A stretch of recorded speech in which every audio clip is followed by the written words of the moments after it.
নমস্কার বন্ধুরা, দেখো আমি আজকে রান্না করব বাঁধাকপির তরকারি।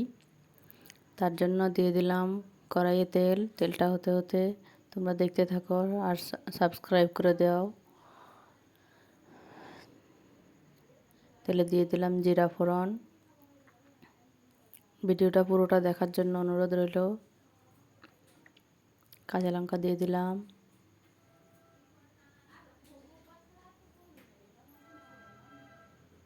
একটু নেড়ে নেব। নেড়ে নিয়ে দেখো তারপর আলুগুলো দিয়ে দিলাম। আলুগুলো একটু ভাজা হবে।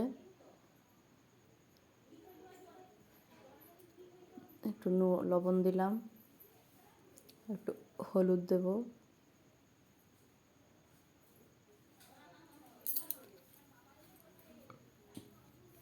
একটুখানি ভাজা হবে।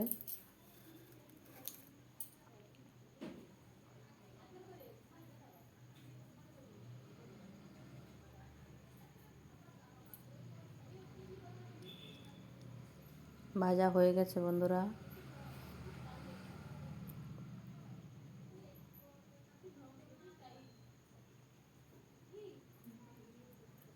ভাজা হয়ে গেলে দিয়ে দেব টমাটোর। টমাটোর আগে দিলে আলুটা ভাজা হতে একটু প্রবলেম হয়, তার জন্য আমি পরে দিলাম।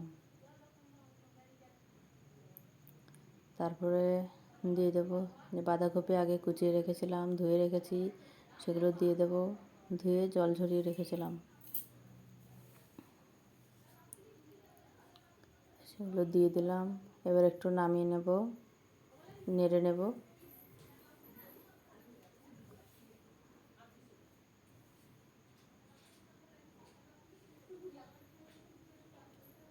লবণ দিয়ে দিলাম পরিমাণ মতো, একটু হলুদ দিয়ে দিলাম,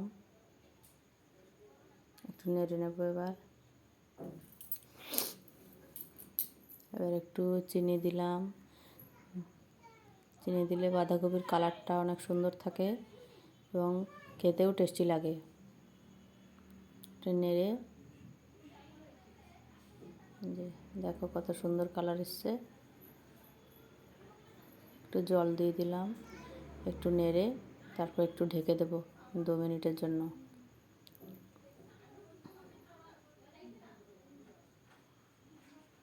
দেখো একটুখানি আবার চলে এলাম।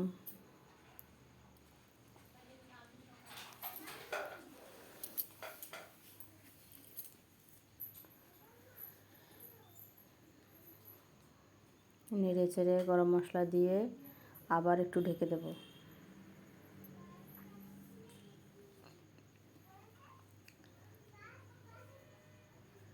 বাঁধাকপিটা হয়ে গেছে, এবার নামিয়ে নেব। ভিডিওটা দেখার জন্য অনেক ধন্যবাদ।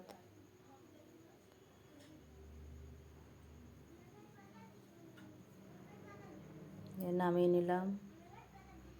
Bye bye. কেমন হলো কমেন্টে জানিও।